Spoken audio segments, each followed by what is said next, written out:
Hey UTV Boondockers. So in today's episode, we're going to be reviewing the Ehaho UTV Soundbar. It's the MT4321. It's brand new. It just came out at the end of September 2025.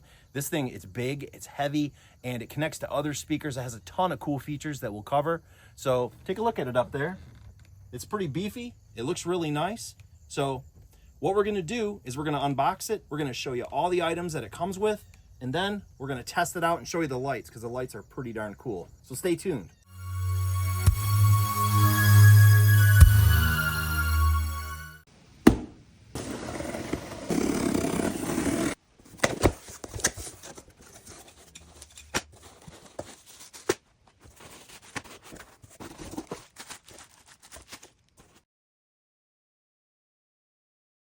All right, now that it's all unboxed, what we have here is the Ehaho MT4321. So this is new. This just came out late September 2025, and it's actually a pretty sweet system. So this is a little different from some of the other ones we've seen. To power it, you need to run it right to a power source directly instead of using that 12-volt plug. So this will probably end up going right to a battery, or you could run it off to a bus or a switch, whatever you like. It comes with a couple extra fuses. It uses modern fuses, which is really great. If you've seen some of my other videos and if you've seen light bars, they're pretty standard the way they mount. So this bottom piece would go into one of these holes depending on where you want to mount it. And you'll use these short screws to tighten it down in, of course, with some lock washers. They give you plenty of bolts. Actually, they give you one extra of each. You have longer bolts here for up to 2-inch that would go in here when it mounts around. And then if it's a smaller diameter, you could use these shorter bolts. Remember, you have an extra one just in case one drops into the abyss. They give you 2 remotes, which is really nice. One of the great features about this, though, that stands out is the fact that this can connect to other soundbars by Ehaho. So that's kind of cool. It could do it wirelessly. You can actually do it with the 3.5 millimeter plug. Everything plugs into the back of the unit right up top, which is nice because you're mounting this high. You won't have wires hanging around. So you have a USB right here.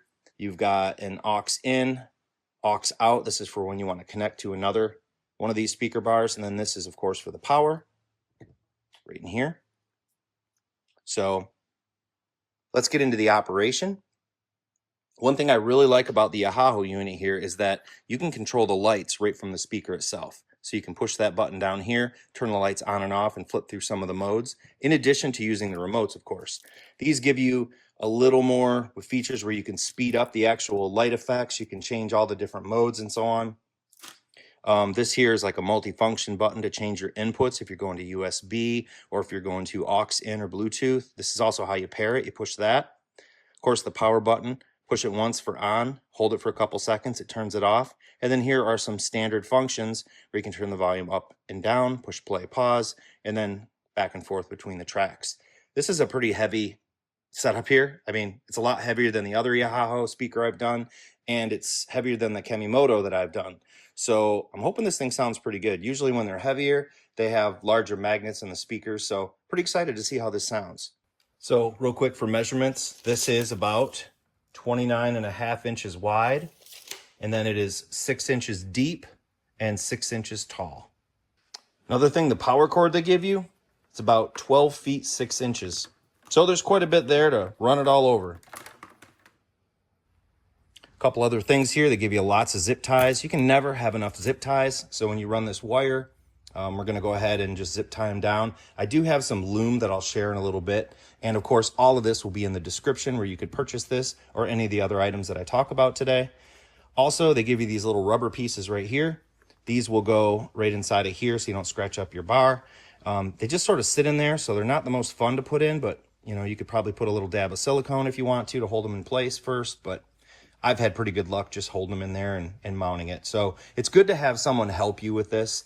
You could probably muscle your way around and get this thing to mount, but again, it's a lot easier if you have help. So this is probably a 5 millimeter. I would also recommend using a socket. It's a lot easier on the fingers to grab it. So we'll cover that during the installation. So let's get into that next. So the first thing you're going to want to do is hold it up to your machine and figure out where you want to mount them. In my case, what I'm going to do is mount them right here, one to the third one over from the outside. So just get one lock washer, put it into one of the shorter screws, stick that through here. And then, like I said, I recommend getting one of these sockets. It's a lot easier to deal with. And just line her up. Now, if you wanted to, you could probably put some blue Loctite on this as well. Might help it hold, but that lock washer is going to hold it in there pretty good. So then just snug it up. No need to go too tight, just enough to hold it in there. And that's it. Now, what you can do is take these little guys here that they give you, lay that down in there, get your other one ready, and then you're going to hold it up in the machine. What I would suggest you do is kind of tilt it a little bit toward you. Again, get someone to help hold it up there.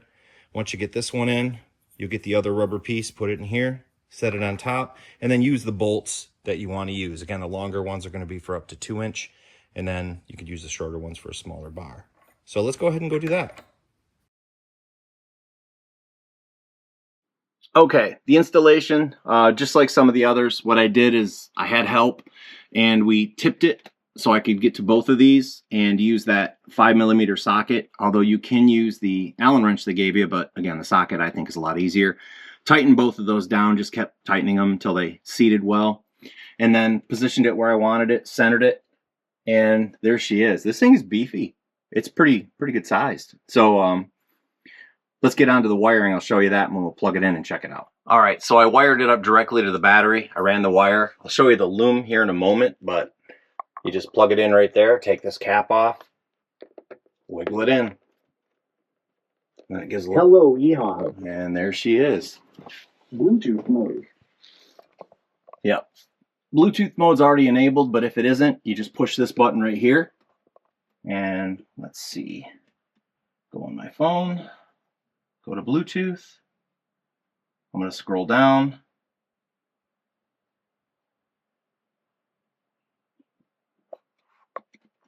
It shows up, Ehaho MT4321. Connected. And I'm connected. That was pretty easy. So, all right. Well, let's wait till it gets a little darker out and we'll listen to it and see some of the RGB lights that it has. All right, so one thing I wanted to share with you really quick is this loom right here. I use this stuff on all my wiring. It's really nice to work with. It's better than that corrugated plastic stuff. And you could easily fit the wire in. I'm going to put a link to this down in the description. So it's pretty sweet. It's sort of see-through, but you just kind of stick your finger in here and run the wires through, and then you flip it back over itself.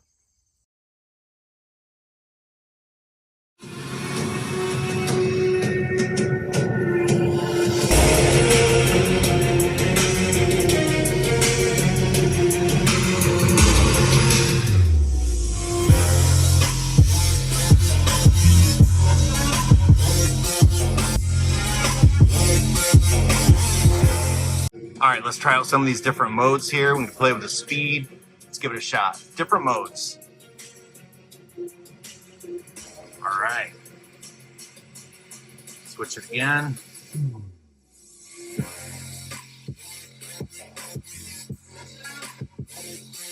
There are so many.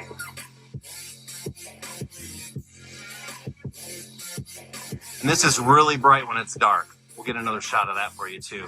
Here we can set the speed, turn it up a little bit.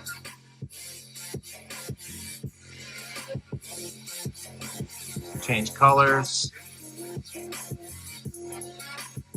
You can adjust the brightness right over here.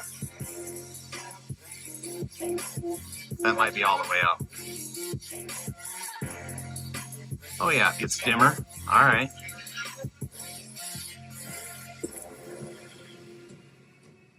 And there's a demo mode. Nice thing too is on the back and the sides. When you change the modes, this also changes the chase light, which is pretty cool.